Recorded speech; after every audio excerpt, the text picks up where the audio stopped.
Shutterbugs by David Hagerty. The call came in half an hour before closing. "Man down in the wave," was all the woman said before her phone cut off. I was surprised she'd gotten out even that much. The back country of our state park was so remote, reception was wind dependent. Since I couldn't call her back, it meant Ranger Rick was off to the rescue. Seniority should have let me delegate this snipe hunt, but my colleagues were both busy. Stan was at the reception desk explaining to a Slavic couple, for whom English wasn't yet a second language, that the campgrounds were full and that they'd need to drive the hour into town and pay for a cheap motel rather than stopping at the roadside and popping up a dome next to the signs with the red slashed tent. Meanwhile, Lauren was already 20 miles out sweeping the slot canyon of stragglers. Like khaki security guards, we had to lock down the place at sunset, except instead of patrolling 2,000 square feet, we had as many miles. So it fell on me to help the poor tourist who'd probably tired hiking 2 miles to a lookout. Such mishaps were every day, but I grabbed a first aid pack just in case. On the drive out, 5 miles along a dirt road reduced to rattling washboard by too many speeding SUVs, I noted the usual array of infractions. A spit-shined pickup resting in a dry wash, or even a slight rain would carry away a flash flood.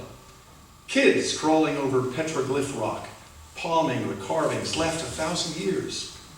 Tourists staking out Sunset Point to mimic our brochure's cover shot of rocks so red they glowed like embers, unconscious that the photo was taken by a professional using a half-dozen filters.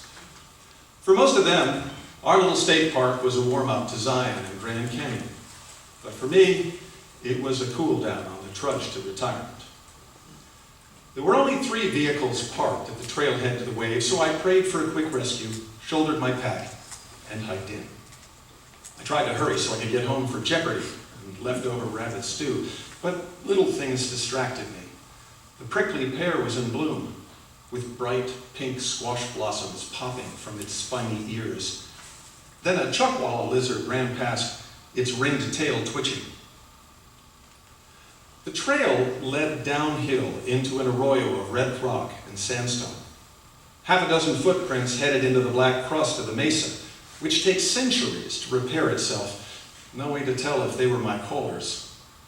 Close by, a teenage girl posed in a sandstone tube as her bow directed her to slide farther into the nook where rattlesnakes liked to slumber. "You two see an injured hiker?" I said. They paused long enough for the model to shake her head and simper after she dislodged a cascade of debris. Past there, the path traversed slick rock and was marked by cairns. The piles erupted every 25 yards to make it obvious, but people still got lost, meaning my rescue could be anywhere. Since my caller said the wave, I followed the trail for its last quarter mile. A geologic quirk of Navajo sandstone pushed up into a rip curl. It was a favorite of photographers for its sea swirls of red and white iron ore. After cresting the final rise, I saw a trio of shutterbugs swimming in it. "Anybody hurt?" I called. "Down here," a woman yelled. 10 feet below the breaker, a man lay on his side, one leg twisted improbably under him, a camera hanging from his neck like a dog tag. He resembled a beryl cactus, round and squat, with quills for hair and skin burnt to crust. Kneeling beside him was a pretty city gal in flip-flops and a gauzy dress, the hem stained by red dust. Under a straw hat, her skin was as pale as his was red, and her hair as soft as his was coarse. "What happened?" I said. "I got bushwhacked," the man said. "Somebody snuck up and pushed me over the ledge when my back was turned." While I checked his injuries, the woman stroked his hand absently, her wedding ring glinting in the fading light. Add a little makeup, and I would have thought she was his daughter. But the sun had cracked her lips, and her squint brought out worried lines. Like my ex-wife, the desert was hard on her. I couldn't find any fractures or blood on my victim, but his knee wouldn't work the same for a few weeks, and he wasn't walking out on his own. Since I didn't feel like porting a man my size alone, I squawked my radio until both Stan and Lauren picked up. "I could use a second," I said. "I've got an abandoned car here," Lauren said. "Yeah, me too," Stan added. "In other words, this one's yours." Above, the shutterbugs were clicking away obliviously.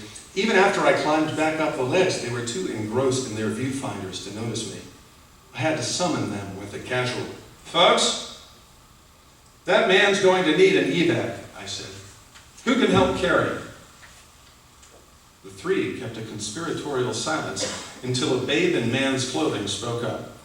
He'd been dressed by an overprotective mom, prepped for mountaineering with new leather boots, convertible pants, and glacier glasses.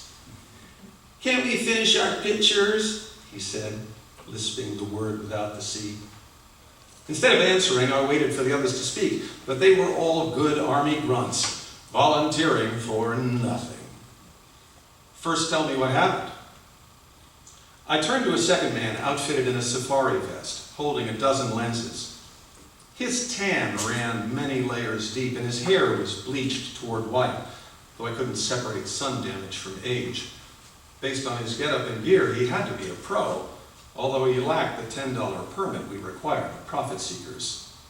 "He slipped," said Safari Vest. "Hogwash," called the victim from below.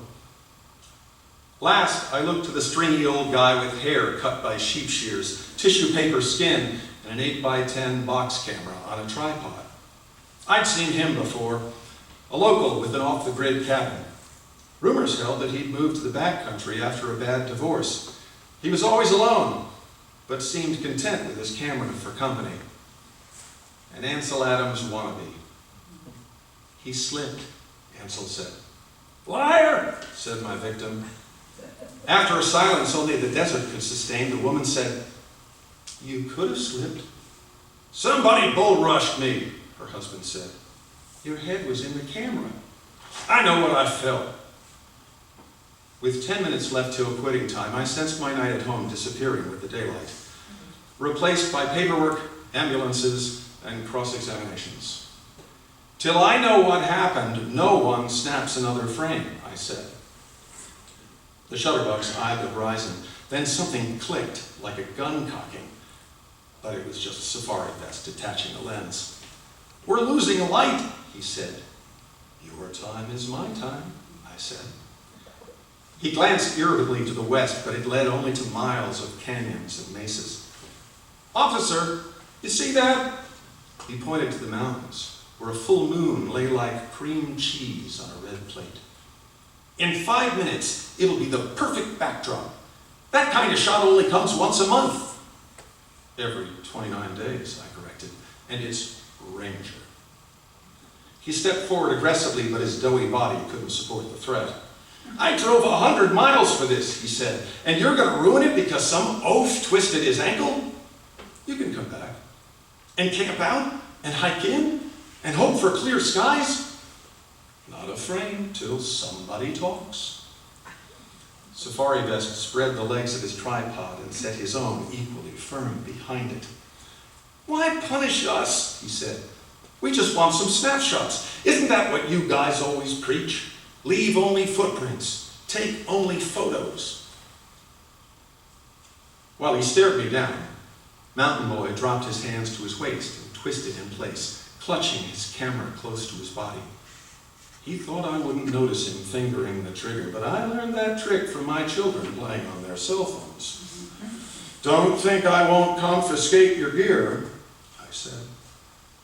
The kid stopped spinning but eyed me resentfully, proof that, like my adult daughter, he still lived with his mother and saw her as an oppressor. Meanwhile, Safari Vest mounted a dented camera body onto his platform and turned it my way. "You heard the woman," he said. "He slipped." I looked at the ledge, where the orange blossom of the desert mallow was flattened just above my victim. Then, I imagined a conversation with my director the next day, me trying to explain why I detained 3 people for the same crime, while he thought of more remote parks to banish me. "Let me see your cameras," I said. "You'll get them back?" Mountain Boy said. after I see them. Meekly, he passed me an SLR with a lens bigger than a telescope. It held dozens of shots of the wave.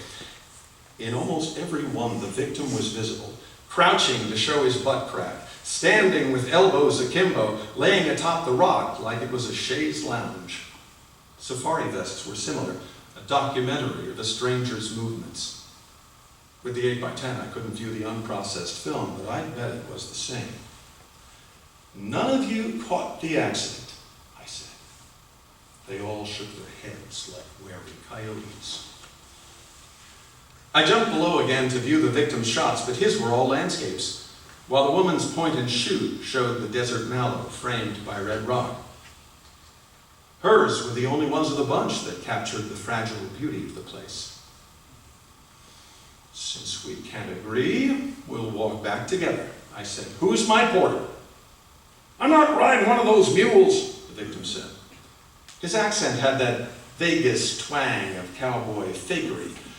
For the first time, I noted his getup: hand-tooled boots, an authentic Stetson, and designer jeans. It was an urbanite's version of Western chic, unscuffed and dirty except for the places he'd landed. I bet he fancied himself an outlaw because he made money selling overpriced real estate. You'd rather wait till morning? I said. I can pay for my own rescue. You can't bribe who's not here. Then I'll call for an evac. He pulled his cell phone like a gun and tried to load in a new number, but the call had no barrel to guide it. As he dialed again futilely, I looked up to the three shutterbugs who stood at the rock edge, as static as their tripods. Can't we take one more picture first? Said Mountain Boy. He held up his fat lens to prove its harmlessness. I gave him my most stern parental glare and shook my head. So we were stuck in a gunslinger's stalemate until the woman said, I'll help. We bookended the victim and hoisted him between us, our arms touching behind his back. Her skin felt smooth and warm. The others followed like mules. Ansel was most cooperative, setting a leisurely pace, his box camera thrown over one shoulder. As a local, he'd get plenty of other exposures. Safari Vest huffed and dragged his feet in the dust, creating a cloud around him, while Mountain Boy straggled behind. I kept them all on a tether by warning that I'd already recorded their license numbers. A bluff, but an effective one. The woman's flip-flops, combined with her husband's density, made it slow going. Halfway up, she was gasping and sagging, so we rested by a clump of barrel cacti. While the victim lay against a boulder, rubbed smooth by millennia of floods and winds, the others pouted separately, staring toward the horizon, now in twilight. Don't act so colicky, the victim said. The others stared the other way, silent. Y'all got no cause to be bitter. You wouldn't step aside, said Safari Vest. Why should I? It's professional courtesy, said Ansel. You take turns. That's why you ambushed me? Instead of answering, Safari Vest kicked rocks down the slope. Ansel stared dreamily at the first stars, and Mountain Boy obsessed over a yucca. The woman sat apart, a desert bloom among clodhoppers. When a wind gust ruffled her thin dress, she shivered. Let's get moving, I said. It'll be dark soon. What are you going to do with us? Safari Vest asked. Just walk, I said. Midway up, Mountain Boy hooked his pants on a beaver-tail cactus. He tried to shake it off, but only got more ensnared until his hand-hemmed cuffs tore. So Safari Vest stepped on the plant's pointy ear, crushing it under his heel. The boy looked relieved until he noticed my stare. Oh, crud, I didn't mean... Just walk, I said. Another 15 minutes of plodding brought us to the parking lot, which held the same 3 cars as before. I set the victim on a bumper, then turned and saw the whole valley glowing like a photo negative. As a distraction, I said, Guys, there's your shot. They started firing like infantry, standing and kneeling, too impatient to set up their tripods. Even my victim hopped up for a memento. Meanwhile, I slid over to the woman who drifted the other way alone. "You want to tell me what really happened to your husband?" I said. "He's not my husband." I glanced at her wedding band, which up close was scratched and scars. She explained, "It was my grandma's. Plus it keeps away the jerks. Or discourages everyone. But, you mean my boyfriend? He's got his good side too. I can't think what it is right now, but I'm sure it's there." "You could do better." Men always say that, but it's just a come on. Since I couldn't think how to answer that without confirming it, I returned to the original question. "So, what happened?" I said. "He fell." "Fell?" She nodded and pushed around a rock with her flip-flop. "With your help?" I said. When she lifted her face, the skin was drawn tight over her delicate cheekbones. "You think I pushed him?" "Your photos," I said. "That desert mallow was right next to the ledge." She held me with a stare and wouldn't let go. "I didn't mean to," she said. "We just bumped." Her eyes pooled with so much sincerity that I believed her, but I doubted he would. Such men are too prone to believe ill of others to ever see their own faults. That wasn't my worry, though. Her confession was all I needed to file away this case for good. Once they'd sated their photo cravings, the three Shutterbugs began packing their camera gear into their cars. Urgently, the victim hopped toward us. "What are you fitting to do about me?" he said. "You want me to call an ambulance?" "I want you to arrest them." "What for?" He pointed to his twisted knee as though there were no more proof needed. "No," I said, "it wasn't them." I looked toward his better half, hoping she'd clarify, but instead she regressed to silence. The victim eyed us like he'd discovered an infidelity. Then his face turned even more red. "Take that back," he said, "or by week's end you'll be picking up trash here." After a pregnant pause, the woman said, "Don't." "Don't what?" "Just don't." Now, all five of us waited for her to explain. "It was an accident," she said. He hopped a half step closer to pin her against a boulder, but she easily sidestepped him. "You pushed me?" "Not pushed, bumped." "You bumped me?" "An accident." He gimped in a circle, hands on his head in a migraine dance. "You're such a klutz!" Her face finally gained some color, and the shutters of her eyes closed to pinpoints. "You're the klutz," she said. "You stepped right on my flower like I wasn't even there." "I was taking pictures." "So was I, until you ruined them. You always do this, drag me to these places, then act like I don't exist. Why don't you ever focus on me?" While the rest of us did just that, imprinting her furious beauty on the plates of our memory, he moved toward the road like he planned to hobble home alone. "Faithless as a nude model," he muttered. The mystery solved, the Shutterbugs climbed into their cars and drove off, leaving a haze of red dust. As my victim waited for some better rescuer to show, the woman stared at me with dry, unwavering eyes. But that could have just been a byproduct of the desert. "Where's your car?" I said. She pointed toward the dry wash where I'd seen the immaculate maroon truck. So I opened my passenger door. After a backward glance at her boyfriend, she climbed in. I figured they could use some time apart, and radioed Lauren to pick him up. During the drive, she was quiet, watching the moon rise over the red landscape like a pendulum, and letting the wind blow through her hair, bringing with it the scent of yellow desert marigold mixed with dust. Once the cold forced her to roll up the window, she turned and said, "It must be wonderful living out here." "It's solitary," I said. We didn't speak the rest of the way, but when we reached her pickup, she asked if I wanted to take her into town.